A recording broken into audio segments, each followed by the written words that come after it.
It's Saturday Well, hello. night. We're here to talk about metal.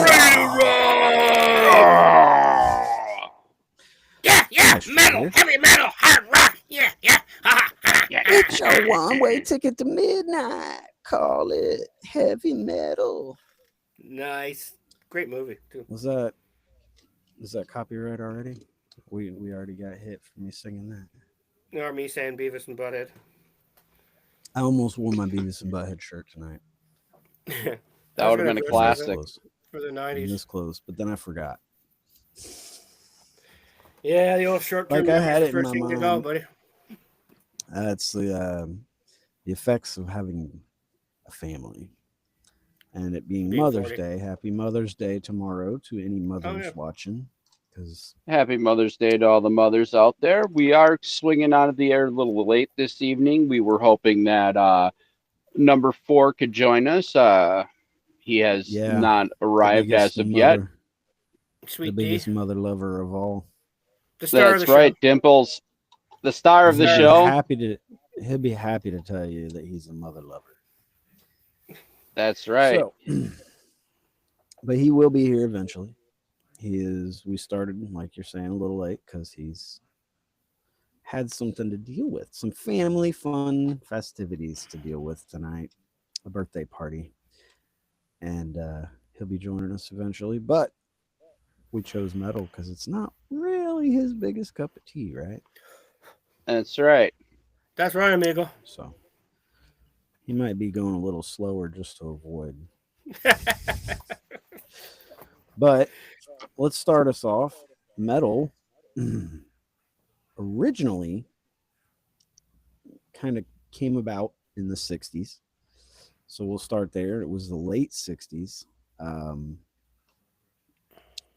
Who would you say is the number one?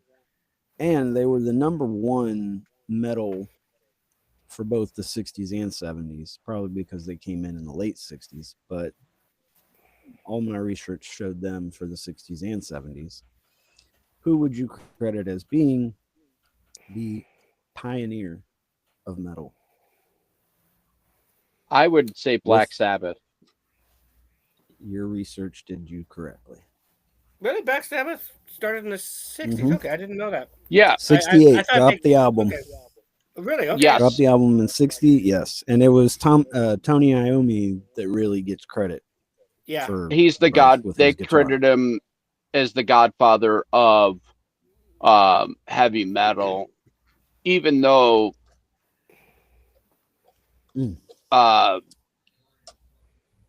there's other origins.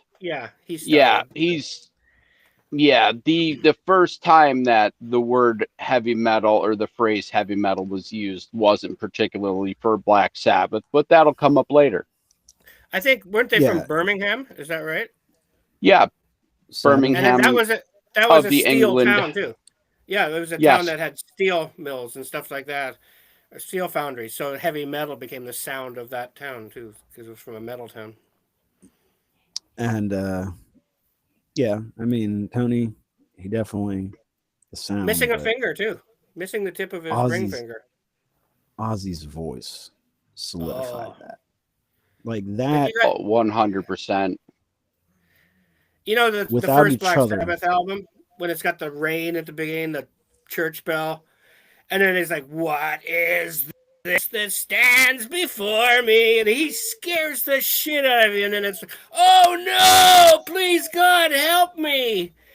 And it's like, "Oh, I just got chills." And it's like that scared the bejesus out of me as a kid. I wanted to hear more. How could you not? Yeah, what an intro! If that's the start of heavy metal, it's like, how do you come? That's setting the bar pretty goddamn high. Well, yeah, they kicked the door wide open. They kicked it off its fucking hinges. Let's be honest. Yeah, and it's funny because in my research, they credit Jimi Hendrix to being part of that sound with his album in '66. But they claim, well, I mean, it makes sense that Sabbath is officially the pioneer of metal. Yeah, I mean I think that's more Hendrix going is into more of a psychedelic distorted sound. guitar. But distorted Yeah, it was guitar is psychedelic. trademark. Yeah. Yeah. I wouldn't classify him as metal. I classify Hendrix as psychedelic rock. Psychedelic hard rock. Psychedelic rock was the base to what they do consider heavy metal in the early foundation, origins. but not the the foundation. Right. And you could go with the Yardbirds too, and Clapton. You know, they were Cream, experimenting with guitar. Yeah, Cream. They were experimenting with guitar sounds that were different, and hard rock / metal just became a like an edge to it. It was like this is taking it to the nth. We'll get. It was about experimenting with instruments in ways that nobody had ever done before. Distortion, noise, and just pure edgy lyrics. It was darker, deeper, heavier, angrier music. There were no rules then. Mop top. That's right. Yeah. Even though like I was saying, I listened to the song Helter Skelter, and that it can rub weenies with a lot of hard rock songs too, as a pretty crazy, intense thing. But it's not who the Beatles are known for. But they did try it. They did try it at least once. Hold your hand. Yeah, that's what they're more known for. Yeah, the girls going crazy, not the guys headbanging. Beautiful. I mean, maybe you can headbang to Twist and Shout, but I don't see that. Over the years, I'm sure we can all say we've seen punk bands or bands do takes on Beatles songs where they do a punk version of Twist and Shout. I mean, I remember the Goo Goo Dolls doing a punk version of Take Me Out to the Ball Game that Major League Baseball picked up as an ad campaign, and it's killer. Nowhere in my research did Aerosmith come up as one of the bands of metal, but they definitely took a heavier turn to come together. Yeah, and like Toys, and like the song like Toys in the Attic, or that is like fucking speed metal. Well, I was. They also did for the song "What Kind of Love Are You On" for the Armageddon soundtrack. That song was heavy. Yeah, they did. Well, that's. Well, I wasn't mentioning them as metal. I was just saying taking a heavier take on a Beatles song. Beatles song. Yeah. Because Aerosmith, they're great, and they definitely had some heavy. Like Perry was pretty damn good, but Brad Whitford's underappreciated as a guitar player. But you had mentioned one backstage, RJ. Your original research had claimed who? Steppenwolf. Steppenwolf. P, not an F. The German guy. What it actually is, though, what I misconstrued is this. Steppenwolf song Magic Carpet Ride was the first song that they actually tagged the word heavy metal to, the phrase heavy metal. That's where Steppenwolf actually ties in back in 1968. So that's where my memory lapse hit. Yeah, that's you good. freaking that Canuck. Song, it kind of goes with the sound, like we were saying, Hendrix, the psychedelic sound. Like the opening Magic Carpet Ride definitely has that like psychedelic rock sound. Yeah. Yeah, and there are some heavier riffs that are cut in that song for sure. To me, Born to Be Wild is more heavy metal than Magic Carpet Ride. I would agree. Wait, actually, no, sorry. It is Born to Be Wild. That's the song that they labeled. Oh, yeah. I like Rolling heavy Lightning, metal. Heavy Metal Thunder. Yep. Looking for adventure. And they actually even say it right in the song. Shout out to Frankie Joseph. Yeah. Frankie's in the house. What up, Frankie? So, any thoughts on heavy metal, Frankie?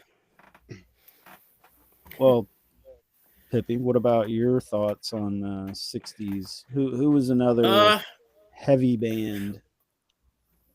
A big one for me that started in the late 60s, and a lot of bands, European or British heavy metal bands and hard rock bands will cite them as an influence. They were from Germany, called Lucifer's Friend. And if you listen to the beginning of the part of Immigrant Song with the da da da da da, Lucifer's Friends did that in '69 with a French horn playing that part in the beginning of a metal riff. And Lucifer's Friend, to me, they had unbelievable singer, one good album, but their album covers were, you'd always look at them and go, oh, this is so good. You'd buy it. It's like, oh, fuck, it's lousy. But the covers were so good. But a lot of people will cite Lucifer's Friend as an influence for an early heavy metal band. Not heavy metal, but hard rock. Yeah. And I don't know, have you guys ever heard of Budgie?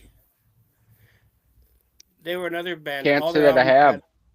Would have a drawing of a budgie on it, but the budgie would have machine gun bandolier bullets and like double machine guns. And their first album is called In for the Kill, and it's a really good hard rock album. I think they were from Germany or Netherlands. That is impressive. Crickets. No, sorry, I got a message from our missing host. He might be a little later. No, well. But anyways, going to find us. Absolutely.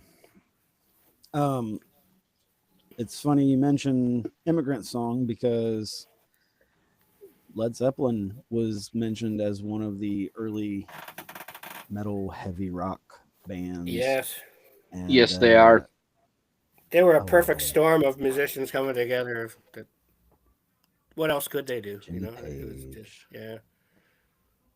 Robert Bonzo, come on. Yeah. Jesus, nobody hits him as hard as Bonzo. Yeah. No, I mean, yeah, but yeah, Page with his riffs, you know, the heavy licks on the guitar is just probably why they're my favorite band of all time. But y'all knew that. You and I did a pretty kick-ass Immigrant Song. Who else you got there, RJ? I was actually going to talk about them as well, because, yeah, they are definitely right there as the trio that was talked about,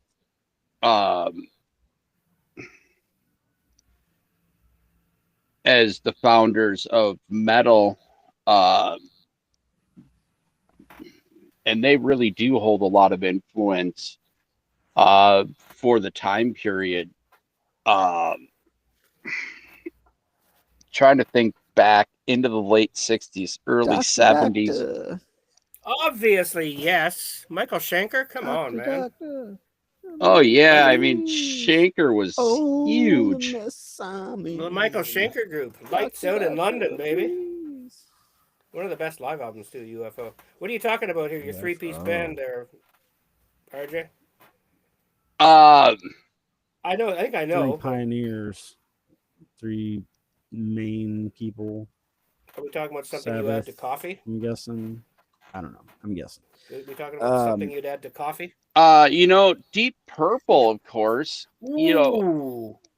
Smoke on the Water being a massive hit, but like those riffs got hush.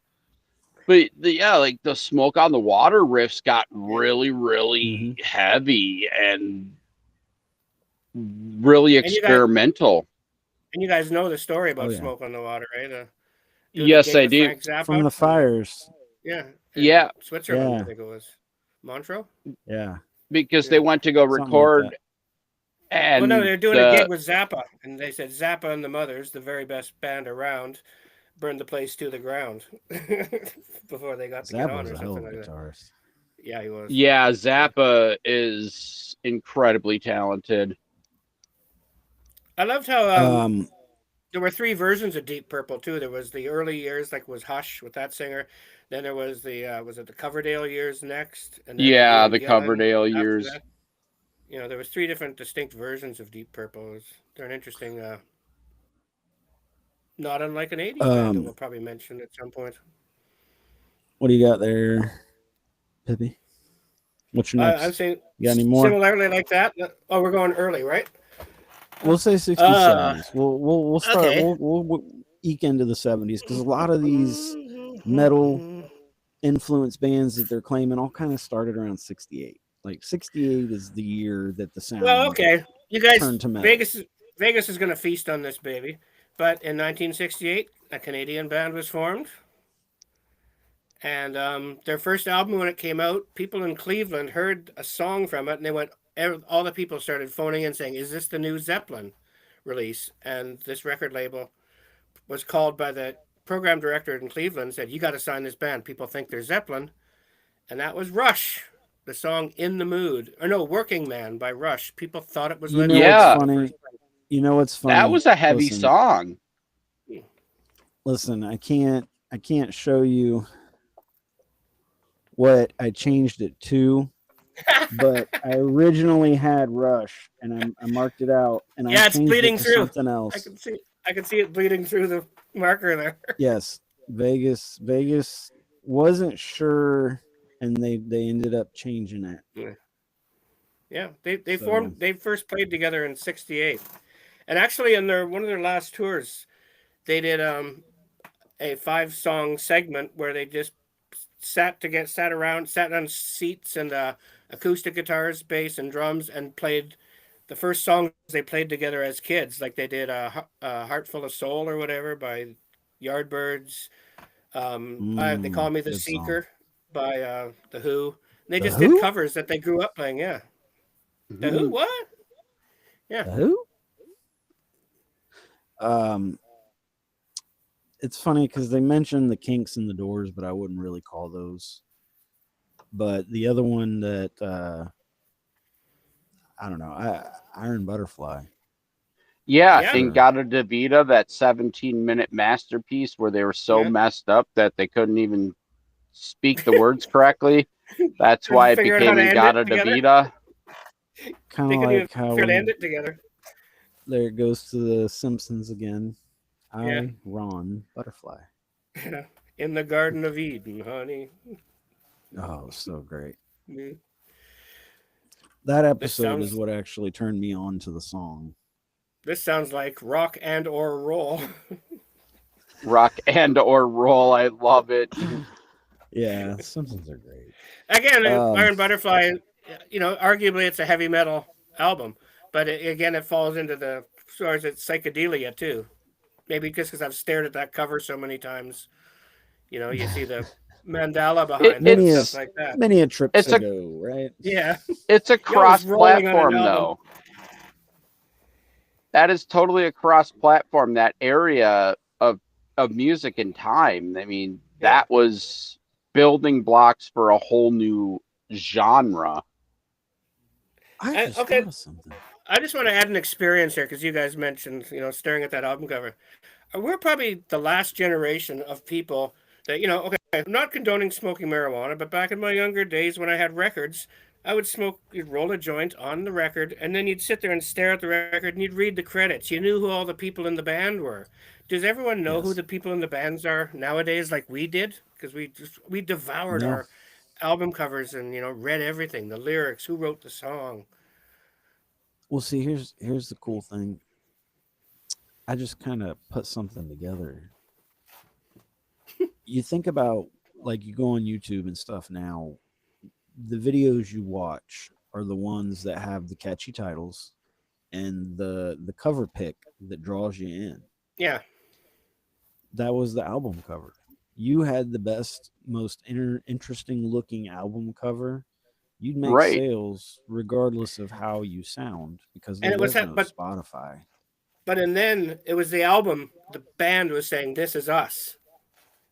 Yeah, allure you in. It's not like a thumbnail of a video that someone's posting and it's like random. You were saying, like you had the one where you got all excited. You bought it based off the album cover. Lucifer's Friend, Banquet. Yeah. Oh. See, right there. Yeah, that's a perfect example. There's so many YouTube videos that you're like, oh, this is going to be good, and then you watch it and you're like, the fuck? Kiss Alive. I just when I saw that cover of my life watching that video. When I saw the Kiss Alive album cover, I knew nothing about it, but I said, I want to hear what this band sounds like. I may have stole someone's rock band mention, but that was an album that just said, I have to hear this. unpopular opinion, I'm not a huge Kiss fan. Yeah, you're also not a big AC/DC fan. We've gone through that. you have a little bit of a taste is personal. You making fun of my cold sore again? No, I was gonna say, like, I don't have a cold sore for the record. Maybe one of the taste sections of your musical tongue is like just kind of gone dormant. And that's I respect and the AC/DC are. Like, I respect what both bands have done. Like, yeah. I don't run out of my way to hear them. I don't know. I just don't like. I don't have that taste for them. That's what I'm saying. Yeah. Like, I have AC/DC live bands that I just don't have. Is incredible. Like, I've seen them live. I also broke my pinky working the show that night, but incredible live performance. Kiss, same thing. Incredible live performance. Yeah. It makes up for, their performance. They're incredible artists. Don't get me wrong. It's just their music is fucking boring. Yeah. Same with Bush. Yeah. But again, they've had more hits than I've had, so I got to give them some props. I mean, we could give a shitload of mentions for the 70s too, like something like a Uriah Heep. They had a couple of great songs, Easy Living, Magician's Birthday. It's like, they weren't one-hit wonders, but they could have 3 or 4 great albums. But well, they probably aren't mentioned when people talk about the legacy of hard rock. It's like they were good ones, man. They influenced people. Yeah, Uriah Heep, incredible name. Mick Box, the guitar player, he was amazing. I mean, thanks to the 70s, we got Judas Priest. Yeah. Rob Halford, man. Judas Priest, even though Rob... man. Vegas had... Pippi saying that? Sweet D saying that one. Funny. Like Rob's in his 80s, and he's still performing at an incredible level. And then you got guys like freaking Vince Neil. That guy should have hung it up 10 years ago. That guy can barely sing anymore. Yeah. There was Halford, one the way band on here. Screams too. Yeah, it's amazing. Yeah, sorry. Go ahead. There was one band listed at the top of the early 60s, 70s, like top metal bands, whatever. I really didn't know Blue Cheer. Yeah, I'm familiar with Blue Cheer. I'm not familiar with them. I saw the name and I'm just like, no idea. It did say that international metal music. So I'm assuming they're a band somewhere around.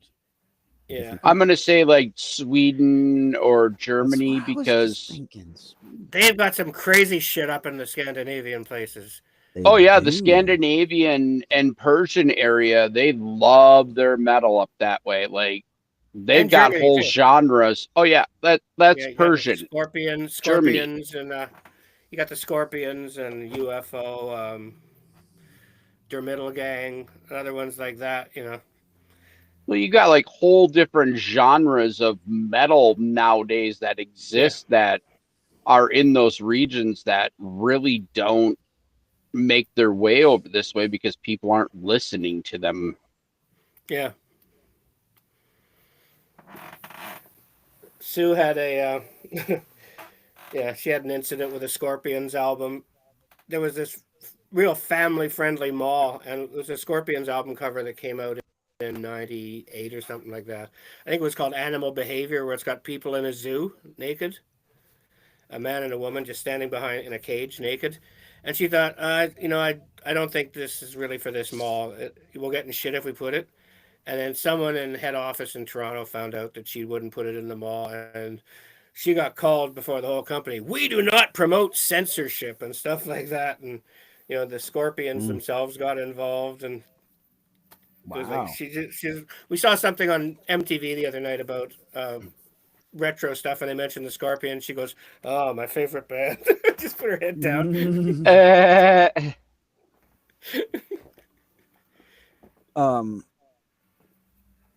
I think we should move into the 80s now. What do you think?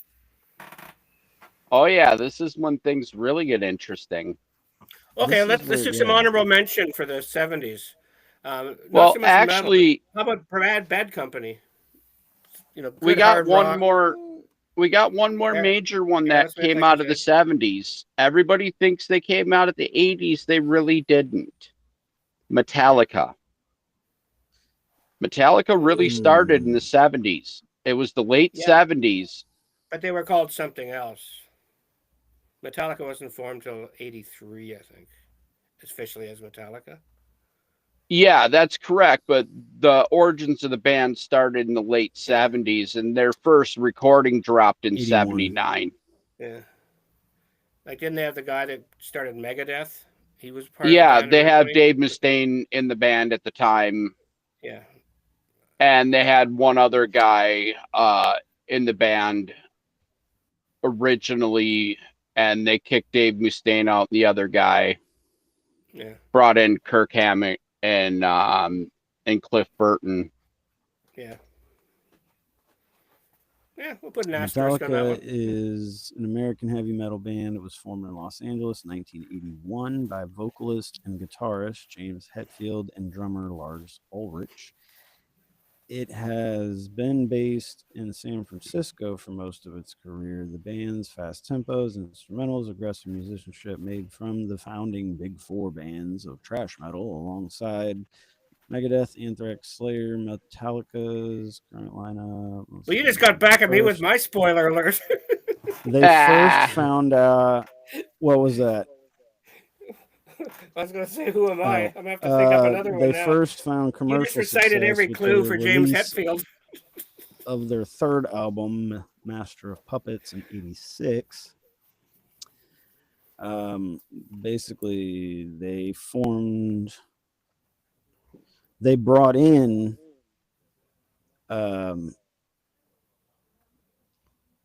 former members. They brought in Dave Mustaine, who had formed Megadeth after being fired from Metallica in '83. It says here they were called power metal at first, and then people started labeling them thrash metal. I've got in my notes here, their band went on to win 11 studio albums and 10 Grammys. This was my Who Am I tonight, was James Hetfield. I play rhythm guitar, lead vox. Our biggest selling album is Load. Enter Sandman's our biggest hit. We were formed in 1981 in LA with an ad placed by Lars Ulrich in a music newspaper. I honestly thought they were formed in 79. Yeah. Well, they were. Yeah. The band originated after Ulrich placed an ad in the LA Recycler newspaper aimed at creating a band influenced by British heavy metal band NWOBHM.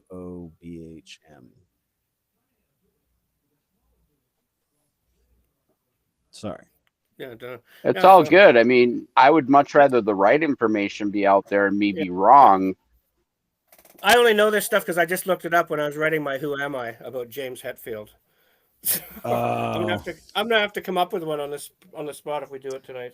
I can make one up. Well, I was gonna lead into the 80s with the question of the number one metal band of the 80s. Which obviously is Van Hooligan. We all know. Yeah, I would have went with Van Hooligan actually. It's funny because they are considered to be the number one metal band of the 80s for the album specifically Master of Puppets. That was a masterpiece also album. Considered to be Ride the Lightning's number one. Too. Yeah. They are also considered to be the number one metal band of the 90s, thanks to the Black Album. Yes. Was that the one that had Sandman? Yes. Mm-hmm. Yeah. It is. So, and wherever I may roam. See, Sabbath did for the 70s, 60s, and 70s what Metallica did for the 80s and 90s. Like, yeah. Both of those bands were considered the number one metal band in both 60s and 70s and 80s and 90s. So now I'm going to say something that's going to give Maestro. Let's talk about them. let's hear something about Metallica. Becoming the defining sound. I don't think there'd be Metallica without Eddie Van Halen and that first Van Halen album with Eruption and the trills and the hammering. And it's like, wow, every guitar player just went, holy shit. This was like Hendrix discovering the fuzz box and effects. All of a sudden, Van Halen's like, look at this. And everyone went, yeah, we're going to do I this. truly believe this as well, that Eddie influenced a lot of the music that came out in the later 80s and 90s, and even the music that we're hearing today. Wholeheartedly agree. It's Eddie's work that has honestly transformed a lot of the guitar work that we hear now. We mentioned the Kinks earlier, and I would say Kinks were hard rock, but when Eddie Van Halen did You Really Got Me, it became metal. He was like grinding that, and you felt the power hit you in the chest. And something that they really beefed up Roy Orbison there. They said, all right, I read an article. We'll take it. Yeah. Eddie Van Halen was planning one more tour. He thought that he would be well enough to do one more tour where he wanted to do it with Sammy and Dave both. I didn't like Wolfgang. And it never happened. And both guys were on board. They had mended all the fences and went through, like, towards the end of Eddie's life, he was repairing relationships and things, because Eddie did destroy a lot of relationships through his time. And Rick James says cocaine's a hell of a drug. It's also a hell of a way to ruin friendships and other things. Yeah. Absolutely. Yeah. Why do you think I don't fuck with the booger sugar, yo? I remember seeing Valerie Bertinelli talking about going to marriage counseling with Eddie Van Halen, where they were going to address his drug problem, and he had this grenade, this crystal thing that was a grenade-shaped thing, and he'd pull the lid off and was putting it on his finger, not his fingernail, and just shoving it in his nose at the marriage counselor's table. And she's like, "This isn't going to fucking work."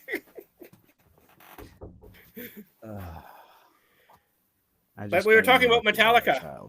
Yeah. 1 second. Yeah, child. Okay, yes, you deal Metallica. with the child.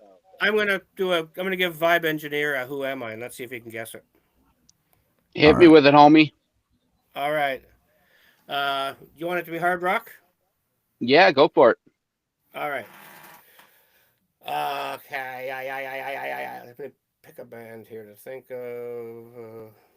Okay. Shit. I'm drawing a blank here.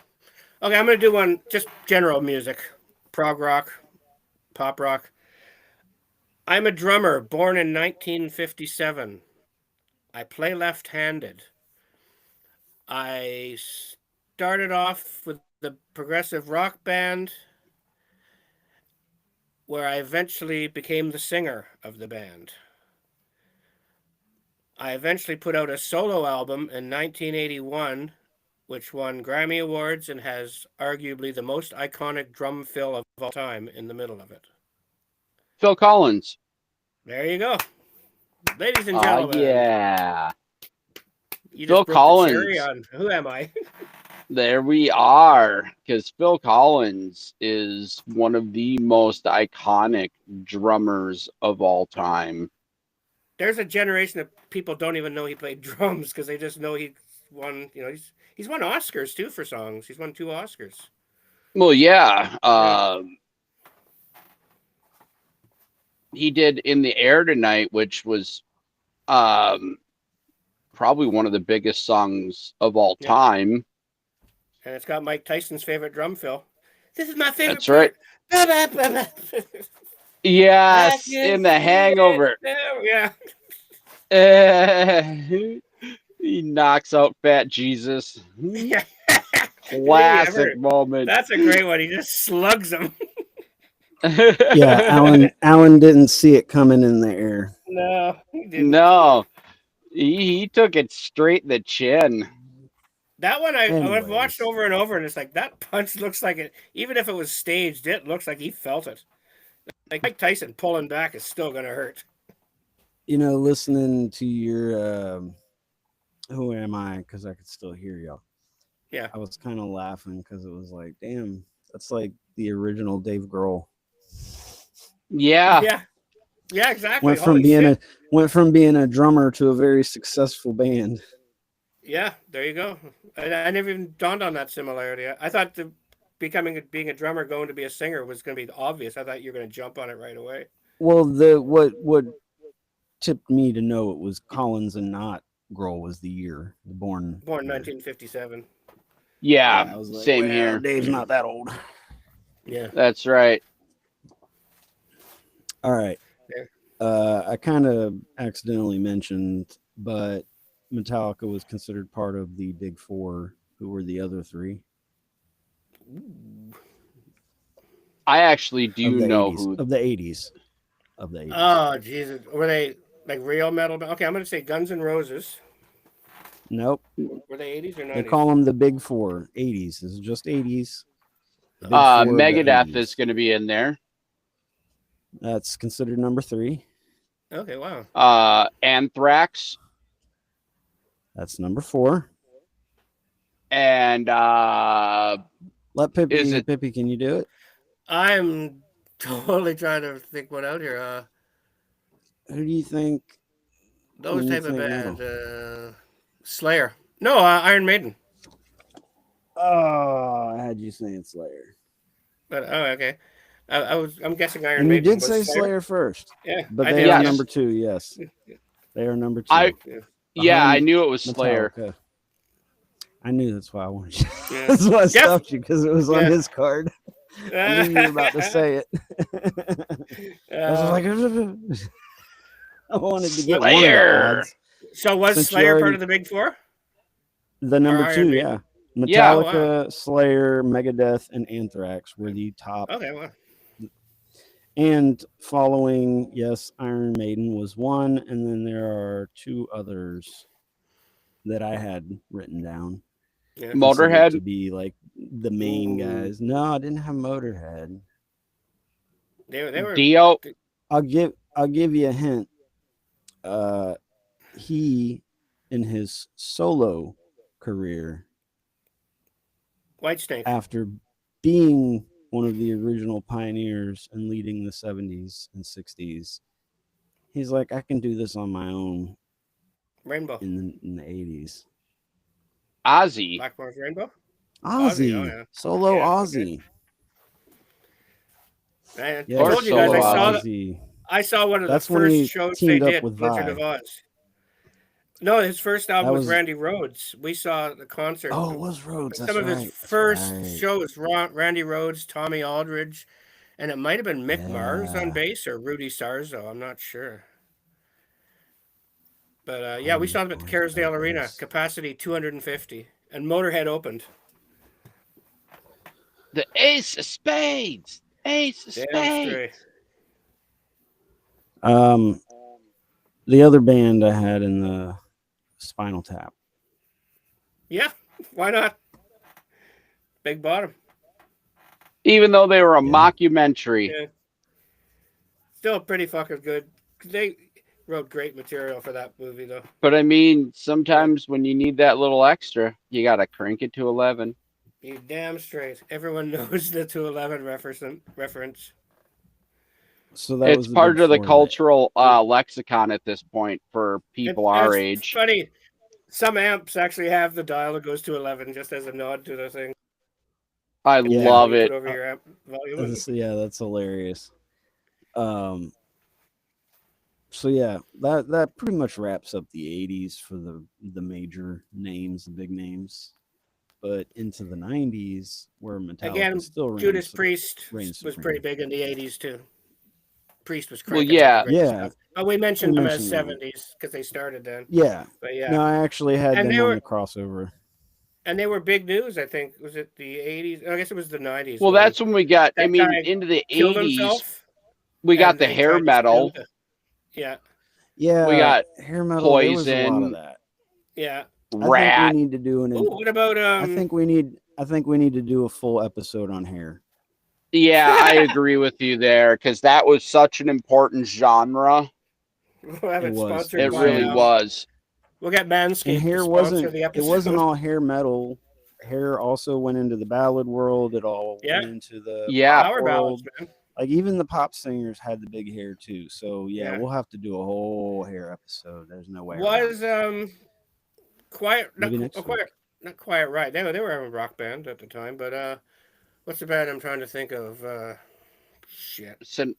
No, Tommy Lee plays with it. No, Tommy Lee plays with Motley Crue. Motley Crue. Well, were they 80s? That's a hair band. 90s? They're a hair band. That's a hair band. Yeah. Yeah, they're a hair band. That's where that came from. We'll save it. You guys heard that 90s, story, eh? 90s. There was, outside of Metallica, there was a big four of the 90s. I'll start it off with my favorite heavy metal band of the 90s, Korn. Was part of that.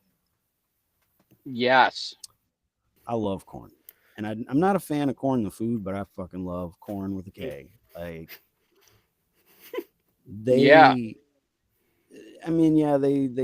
pioneered new metal, but like just the fucking sound, like nothing. When I need to get hyped up, Korn is where I go.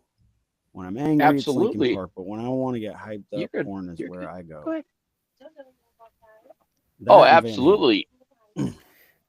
And without Korn, we wouldn't have gotten our friends over there at the other side, Limp Bizkit. Yes. Because actually Fred Durst was a tattoo artist, and what he did was he handed Jonathan Davis. Yes, she is. Say hi, Little Red. Dog. Oh yeah, she had to pick up Zozo. Fred Durst handed Jonathan Davis a demo tape, and that's how we got Limp Bizkit. Check this out. Check it out. One of the coolest shows I ever worked was Korn and Limp Bizkit together. I would love to great night. Concert. Oh, it was a great night. That was like the soundtrack of my middle school years. Like all I listened to was Korn and Limp Bizkit. Not all I listened to, but a good chunk of it. Like, I listened to that a lot. But Limp Bizkit's not part of the big four. Korn is. If we're going big four, I don't know if this falls under metal because I don't know because they've been so popular for so long and they play a lot of different styles very well. I'll say the Red Hot Chili Peppers. They're not part of the big four. Yeah. Are they a rock funk? Are they? Yeah. If you're trying to guess big four, I will go with Soundgarden. Or is that considered grunge? Nope. That's more grunge, but that's not in the top four.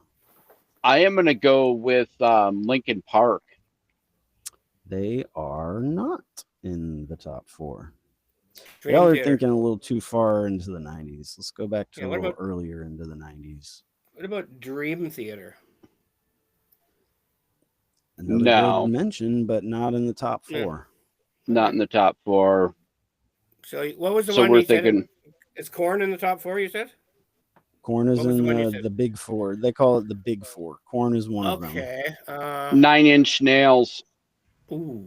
Solid band, but not that. That's a great mention. That's a great really considered part of the. No, I'm shocked by that actually because 9 Inch Nails ruled the 90s. Yeah, they did. Classified as industrial metal. That's what people. Yeah, them in Ministry.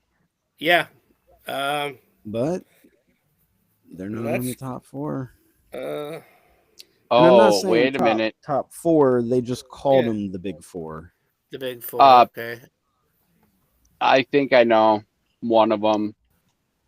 Let's hear it. Pantera. Boom! Vegas. Whoa, nice one. Oh, yeah. Yes, Pantera, Korn, and two more. Winger. I know that's funny. Winger. I just want to. Winger. It always makes people laugh when you say it. It's not, but I just want to point out the fact that RJ almost said all three of the Vegas odds tonight. He got Sweet D's, and I had to stop him from saying yours. Yeah. And then he got his. So I should have just written his name for all of them. Yeah, Vegas is keeping an eye on all the bookies are moving to Minnesota. They're like 2 out of 3. Okay, thank God he didn't get them all. That's hilarious. So we've got, what have we got? Pantera, Korn as the big four, right? We've only named two. That's two of the big four. That's 2 of the big 4. So, do we consider Nirvana grunge, or are they actually part of the big 4? They would be considered like the pioneers of grunge, if anything. Yeah. Yeah, I mean, they broke it onto the scene. They popularized grunge. Yeah, even though Green River is responsible for grunge, really, Nirvana was White Zombie. Ooh. Rob Zombie. Yeah, I mean that. No, not in the top. Not the big 4. No. Ooh, I'm actually. I'm going through my Lollapalooza lineups here. Sepultura. Sepultura. Oh, Sepultura. Okay, well that. Yeah. The way it's spelled is Sepultura. Sepultra. Sepultura. That's what I have. Sepultura. Either way. There's still one other band not being mentioned. I don't know that. You might find one in your shed. Tool. That's what it is. Tool. There's the number. That makes sense because they broke onto the scene in the 90s. Yeah, I was gonna go with Faith No More, possibly. Tool, Pantera, Korn. Tool is exactly the same as Dream Theater. Sepultura. That, yeah. Sepultura, they had I think it's massive. No, it's Sepultura. Okay. I actually had 2 of their albums. I had Chaos AD, and I had Bloody Roots. There was actually a duet with Sepultura and Luciano Pavarotti doing Roots, Bloody Roots, and it was one of the coolest mashup duets I had ever heard. YouTube it. You're welcome. I'm gonna check that out. I always write down shit you tell me. You turn me on to some weird shit. Yeah, I'm good for that. I'm taking that pitch all the way. And Pavarotti, was it? Yeah, it was Pavarotti and Sepultura doing Roots, Bloody Roots. It was one of the coolest duets I've ever heard. It actually gave me chills. Yeah.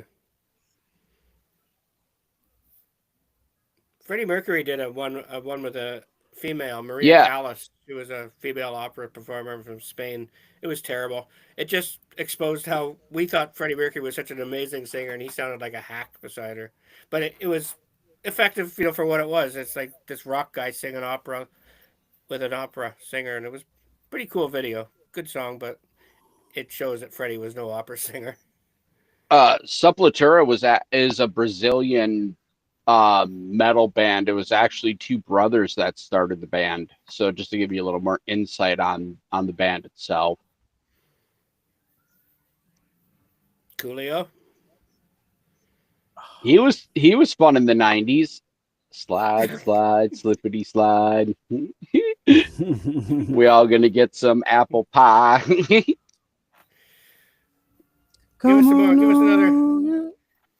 Give us another lead in, Maestro, for some 90s metal.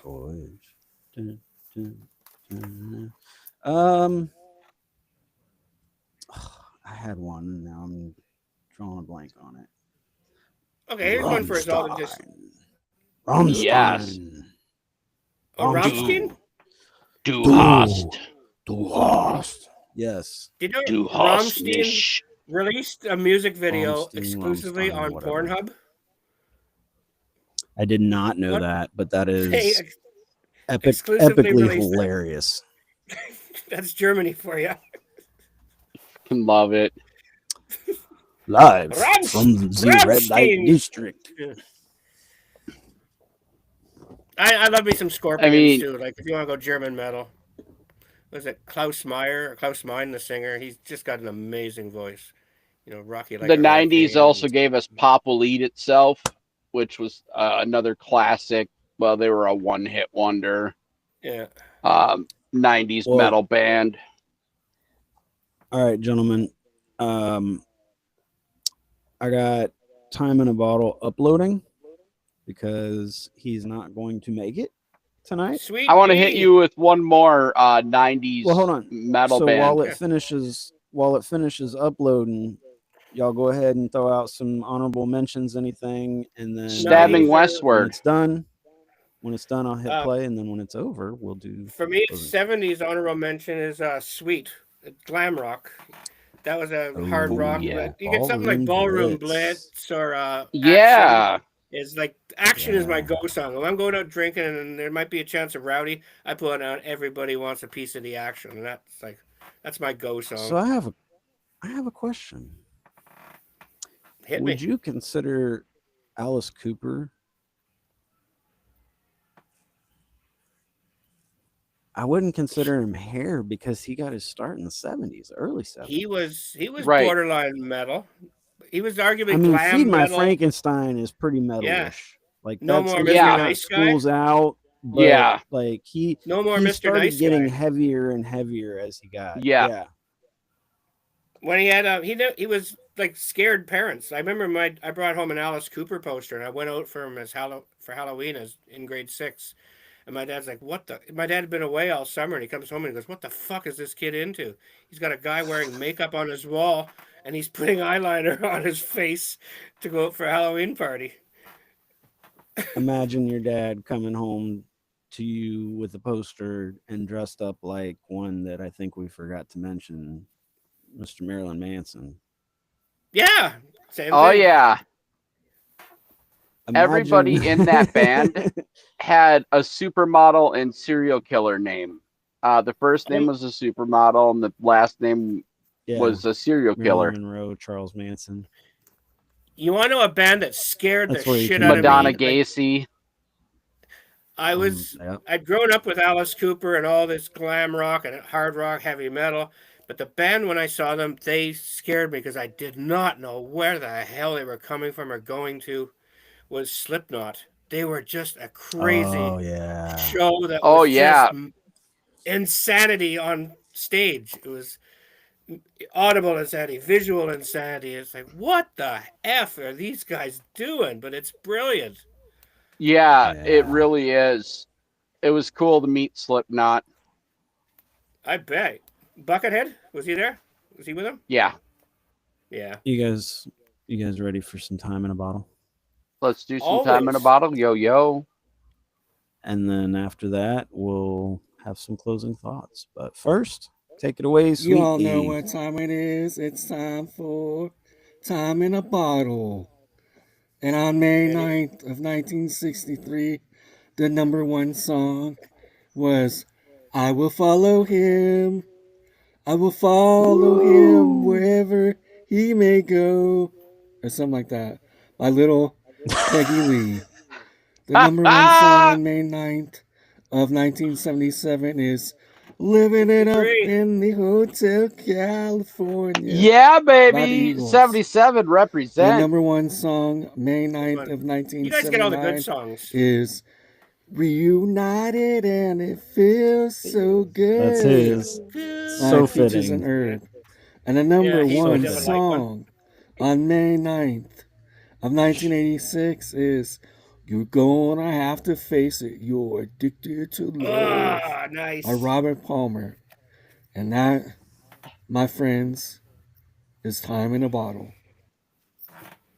I had the best one. Woo! You guys get some great years. I've had one song like for 6 months, and then this is like second week we've had a different one. But yeah, that's you guys because get your some birth ones, year man. sucks. I know. I'm gonna get my Go best back one. and Might end up replay. being Twist and Shout. Listen, you're gonna have to go back and listen to some of these previous Time in a Bottles because 86 was not the greatest rock era, there was a lot of you've had mostly Madonna good songs and stuff like that too. A lot of pop culture. There was good. 77's pretty rap, and 79 as well. Like you got a great year for rock. You've had Fleetwood Mac. You've had the Eagles. Fucking Hotel California. Eagles, what an album! Yeah, that was a classic. Summer of 77. I remember that. Everybody was playing that and Rumors on their 8-track tapes. Yeah, Rumors. Take it away, Maestro. Yeah, absolutely. Fucking. Oh, I was just kind of Stevieing out. RJ, you want to start us off for me? I'm going to let Pippi close because it's very fitting with the kind of shit we talk about. Absolutely. I'm going to start it off.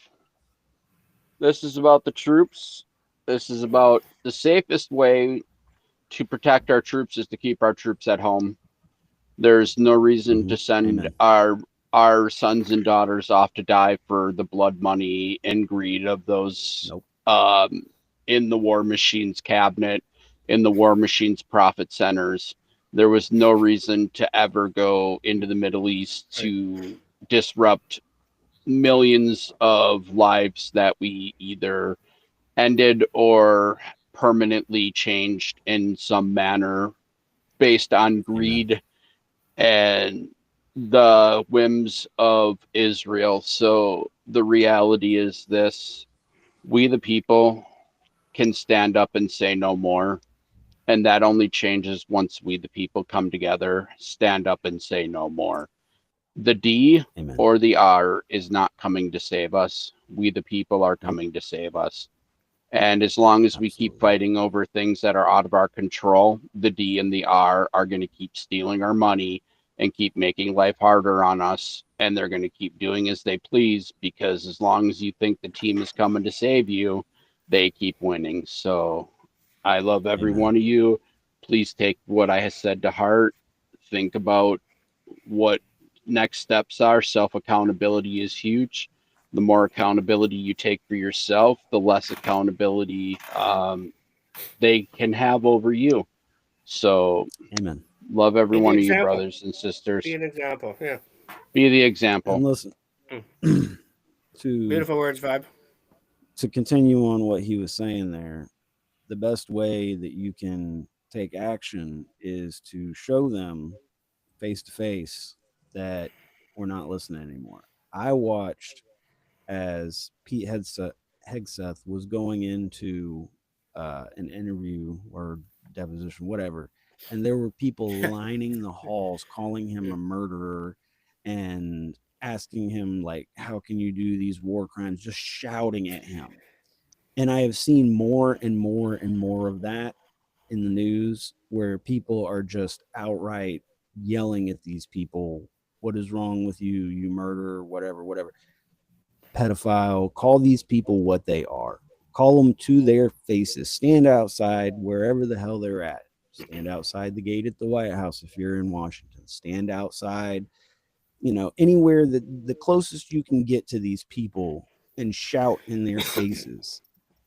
These congressmen, these senators, these $346,000 of our tax money has. That's what it was. Yep. Yeah. $346,000 of our tax dollars has gone to cover up sexual harassment and misconduct cases in our sitting Congress and former Congress members from alleged abuse from and they're just their hiring, staff. Paying lawyers that are their friends. Yeah, that's our money that they're using from abusing their staff. If you have the ability, stand up and go get in their face. And that wasn't a stand up literally handicap. Yeah. No, I meant if you have the free time to stand up for the people. I don't have a lot of time to go do protest stuff like that. I got 4 kids. I got a house, a job, a wife. I wish I had that time. If you have the ability in that time, take your ass out there. Shout in their faces. Tell them what non-violently. Call them. no violence. Use your words. Shout in their faces. Don't throw anything. Don't throw any punches. Use your vote. But the reality is, we can't use our votes until November. Yeah. Right now. And another thing is this don't donate another dollar to the D or the R. Don't give them another dollar. They have enough corporate dollars coming in that they don't need your dollars. Corporate interest is what decides policy these days. So why give them another single dollar of your money when you're already struggling as it is? Yeah. We're already underwater as a country. There is zero reason we, the people, should pay for the torture that these people are giving us. Yeah. That's right. I agree. And, don't just keep the pressure on them when the camera's on so you can get likes on Facebook. Behind the scenes, just do it. Be that person and say, I don't care if no one's looking. I don't like what you're doing, and I stand against it. Email them. Call them and email them. Don't support companies they own. If you don't like, for example, Bayer, buy aspirin from somewhere else. Or, I don't know, I'm just picking Nestle, for example. Then buy your chocolate bar somewhere else, or vegetables. Hershey's, Yeah, exactly. There's always a Pepsi to every Coke, okay? There are other brands out there. Yeah. Your consumer dollars will do a lot for you. I was going to say, when you can't take enough of Pepsi or Coke, Democrats, Republicans, go for the RC Colas. I was actually going to say that. I shit you not. I loved RC Cola when I could get it. For real. Listen, your representatives and senators, they should get fucking PTSD when the phone rings from how much people should be calling them and saying, you're not doing your fucking job, you're not representing me. Right. When they spend 40 hours a week on the phones. They need to have more negative calls than a fucking customer service call center. Yeah. Our senators and congressmen should not be sitting on the phones for 40 hours a week to fundraise. Yeah. That is not their job to be in Washington. Our system is irreparably broken. To us. Yeah, yes. That's right. Not fundraising. Their job is not to be in Washington to fundraise. Their job is to be there to affect the policy we, the people, send them there to affect. And they've proven to us beyond a shadow of a doubt they no longer listen to us. So why should we give them a single dollar? They only need and why should we send them on? And that's every 4 years. It's time to break the cycle. It's time to start sending the independents. That'll send the real message. Once the independents start going, the D's and the R's are going to real quickly start understanding that, oh, wait a minute. We need to fear the people. You really want to represent the people. You need to quit. They need to get rid of PACs, and they need to just do everything grassroots funding. That's the only way. Everything needs to be from public, open donations where you can go in and see who gave what. And there needs to be a cap on how much somebody can give, and no PACs, no hidden, no companies, none of that. No Let's be honest. Along the things. If we have to be transparent to the government should, at base minimum, be transparent to we the people. And that's not happening. That's unacceptable to we the people. Release the files. Release the files. If you feel like you just can't take any of this anymore, take it away, Pippi. Well, like I always say, the world, it's an overwhelming place, and there's no shame in getting confused, getting mixed up in your head. You can't think straight. Our friends at Crisis Lines, the same number all over North America. 3 numbers that are easy to remember. Put it in your phone. Even when you're swirling in that cesspool of craziness, you can hit one button. Someone will answer and listen to you, help you. And that number is what? 988, as it says on the screen. Put it, everyone. It's one number all across North America. And, and it's, what I've been doing a lot lately is just trying to make people smile, just be walking the dog. I got this goofy puppy, so people always want to talk. And you can tell people if they're a bit down, you just say something nice. If they look up and they're come to life for a second. Say, wow, when you smile, your whole body just energizes, and they'll just all of a sudden get a genuine smile.